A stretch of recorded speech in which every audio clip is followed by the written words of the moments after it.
Salut à toi, ami de la nature des voyages. Eh ouais, la nouvelle année sur YouTube, c'est souvent l'occasion de sortir une rétrospective. Bon, j'avoue que j'étais pas fan de l'idée à l'origine. Puis je me suis rendu compte qu'il y avait quand même pas mal de trucs dont j'avais pas parlé ou de manière bien trop succincte. Donc non, t'inquiète pas, ce sera pas une vidéo de recyclage avec un top 10 des meilleurs moments ou autre, mais plutôt juste l'occasion de te parler d'autre chose que de voyage. Parce que mine de rien, la première chose qui me vient lorsque je me refais défiler cette année, alors que ce soit au niveau chronologique, parce que ça a commencé en janvier, ou même au niveau importance, bah c'est quand même d'être devenu prof. Prof remplaçant, mais prof quand même. Donc voilà, pour d'évidentes raisons de confidentialité et de respect de la vie privée de mes élèves, bah je rentrerai pas dans les détails, du tout. Ce que je peux te dire par contre, c'est que cette année, au final, bah, j'ai eu l'occasion de m'exercer sur 3 établissements différents, dans 2 départements différents, et avec des élèves aux origines sociales, bah elles aussi bien différentes. Alors la première chose qui m'a frappé, bah, c'est la disparité entre mes élèves. D'un collège à l'autre, c'est le jour et la nuit. Alors que ce soit au niveau des connaissances, de la curiosité, de l'intérêt, même de la discipline, ce qu'il faut en faire, mais ça n'a rien à voir. L'origine sociale et l'emplacement du collège, ça fait tout. Et c'est même assez flippant. Dans 2 de ces bahuts, la discipline ne concernait que 1 à 2 élèves par classe. Dans le 3e, par contre, avec l'effet de meute,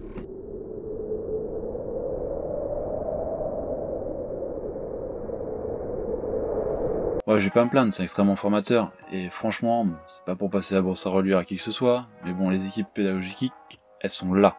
Quand t'as besoin, elles sont là pour t'aider, elles sont solidaires et ça, c'est vraiment génial. Ce taf, donc s'il faut le rappeler, bah c'est pas du tout une vocation. Mais en fait, bah il se trouve que j'adore vraiment ça. J'adore parce que y a aucune routine. C'est de la remise des questions en permanence, pour s'améliorer, répondre aux attentes des gamins. C'est pas compliqué, si t'es pas intéressé, si tu te contentes du minimum, bah tu peux pas transmettre de connaissances. Tu ne pourras pas juste leur donner envie d'apprendre. Bon, par contre, faut bien avouer que c'est un taf qui est vraiment énergivore et chronophage. Ça me fait vraiment rire quand je vois les commentaires à la con des gens qui disent que les profs ça bosse que 18 heures, que c'est des feignants, etc. Mais venez dans l'éducation nationale les gens. Vraiment, ça recrute.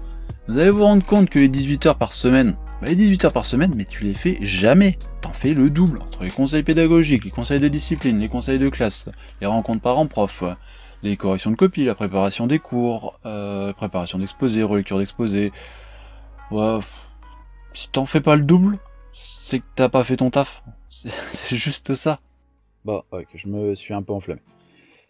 Et sinon, j'ai découvert, bon, un peu par hasard, que les joints des camping-cars, ça devait être refait tous les 5 ans, au maximum. Et ben en fait, ceux de papy, ils ont jamais été refaits.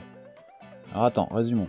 Donc sur les réseaux sociaux, je vois plein de gens qui ont acheté un camping-car récent, qui ont déjà des problèmes d'infiltration. C'est ce truc, l'eau, qui est quand même le plus grand danger pour un camion. Parce que tomber en panne en race campagne, c'est pas grave. Non mais vraiment pas grave. Parce que tu peux toujours se faire dépanner, réparer toi-même, bricoler un truc, enfin, te faire tracter quoi. Par contre, quand t'as de la flotte qui s'est introduite dans tes murs, et que ça commence à pourrir, bah ton camping-car, tu peux le mettre à la benne. Parce que remplacer une cloison, c'est plus de 3000 €. Donc bref, c'est vraiment le truc auquel il faut faire super attention.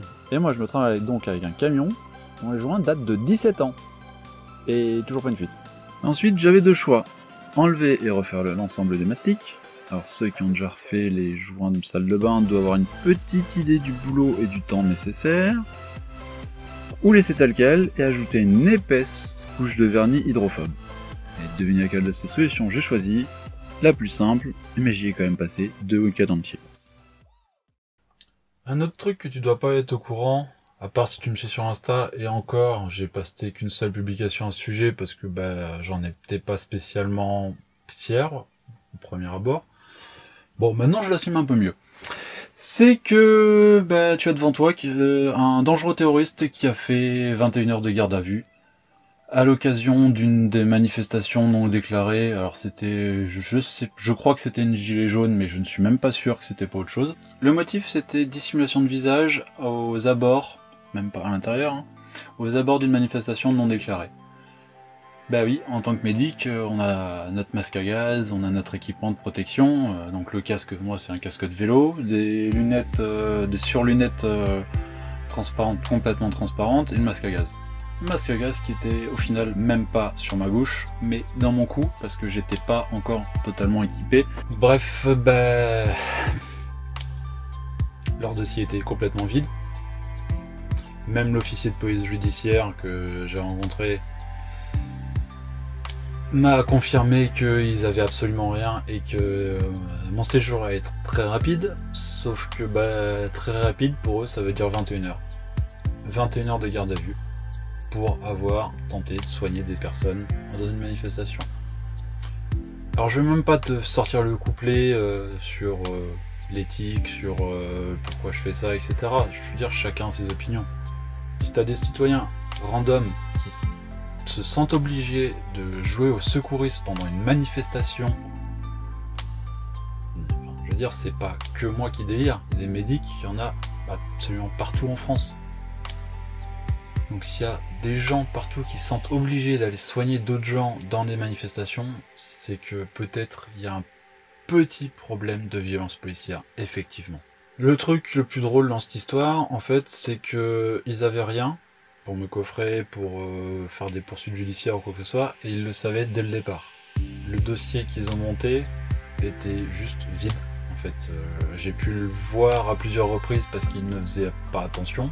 Normalement, on n'est pas censé le voir, mais il y a eu une bourrasque de vent à un moment, le papier s'est enlevé de la table, comme il n'y avait personne dans le coin, c'est moi qui suis allé ramasser, j'ai lu mon propre dossier, chose qui n'est pas possible normalement. Je savais même pas en fait, j'ai même pas essayé à truander, c'est vraiment juste qu'il y avait le papier, un coup de vent quoi, je l'ai vraiment ramassé. Et un officier de police judiciaire qui arrivait paniqué, non, vous avez pas le droit de le lire, vous avez pas le droit de le lire. Ah, trop tard. Et 21h dit comme ça semble pas grand chose, vraiment. Sauf que quand tu le vis, je t'avoue que t'en prends psychologiquement, t'en prends plein la tête. C'est une salle de torture. La garde à vue est une salle de torture. J'ai pas honte de le dire. Vraiment, j'assume complètement ces paroles. C'est pas une torture physique, c'est une torture psychologique. La lumière allumée en permanence, pas avoir une once d'idée du temps pour lequel t'es là. Depuis combien de temps t'es là? Quelle heure est-il? Est-ce qu'il fait jour? Est-ce qu'il fait nuit? Enfin, tu perds toute notion du temps, t'es perdu, tu vois. Je suis pas claustrophobe, mais la disposition des cellules fait que j'ai fait 4 crises d'angoisse, parce que j'avais l'impression que les murs se rapprochaient. Grâce au fait que j'avais pas mes lunettes de vue, oui, parce que vous comprenez, ils ont plein de suicides, bizarrement, dans une garde à vue. Donc t'as pas, on t'enlève tes chaussures, on t'enlève tes lacets, on t'enlève à peu près tout, dont les lunettes de vue. J'ai pas pu contempler la déco d'art moderne de la... Enfin, je vais passer les détails là-dessus, mais bref, j'ai pas pu voir, par contre j'ai pu sentir. Il n'y avait pas besoin d'avoir mes lunettes pour savoir de quoi étaient endus les murs et quelle horreur c'était. Donc ouais, non, ça a été une épreuve assez compliquée. Et très sincèrement, je comprends même pas que personne n'en parle. Que les gens qui sont passés en garde à vue ne montent pas au créneau pour dénoncer cette torture psychologique. Ben voilà, au final, du coup, j'en sors avec un rappel à la loi. C'est pour ça que j'ai arrêté les médics, tout simplement.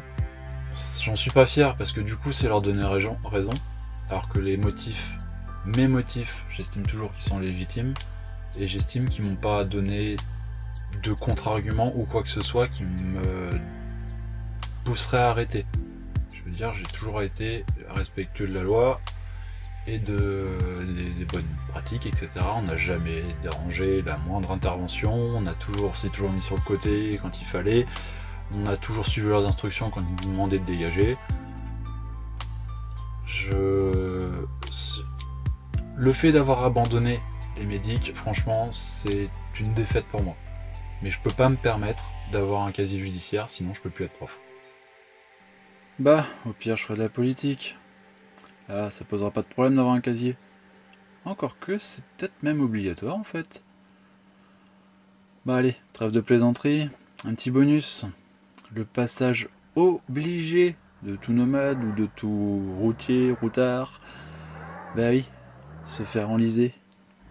Allez, profitez bien de me voir galérer.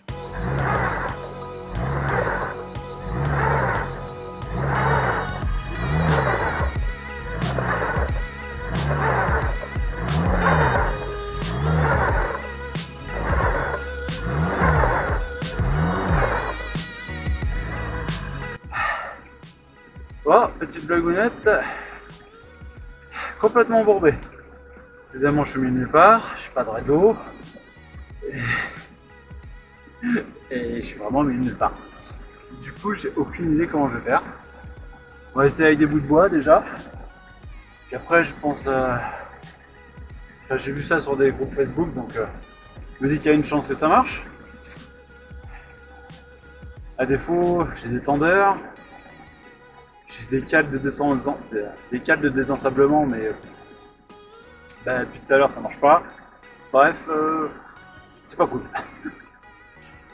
Bon, j'ai pas réussi à sortir, mais bon, le grand avantage c'est que ça change pas grand chose en fait. Je suis là, je me mets un film, j'attends demain, on verra bien comment ça va se passer.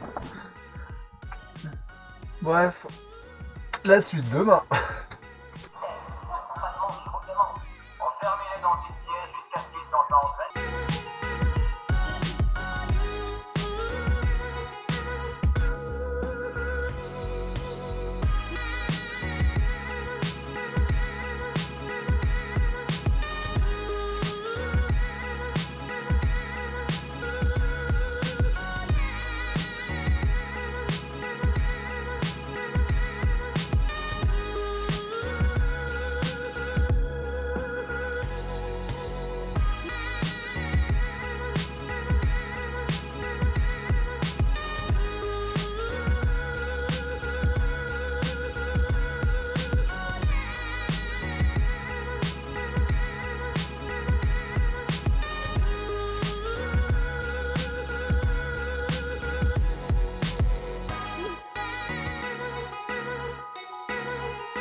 Yes.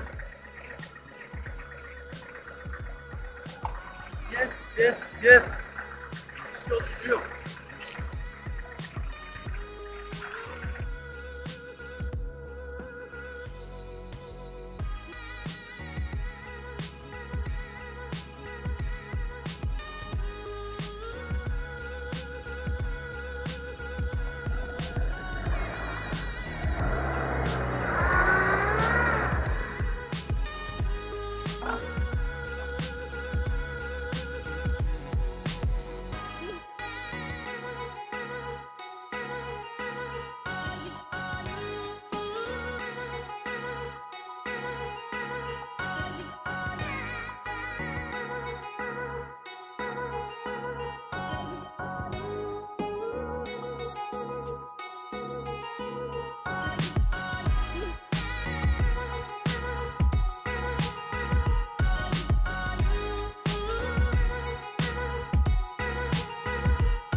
Ah, ici.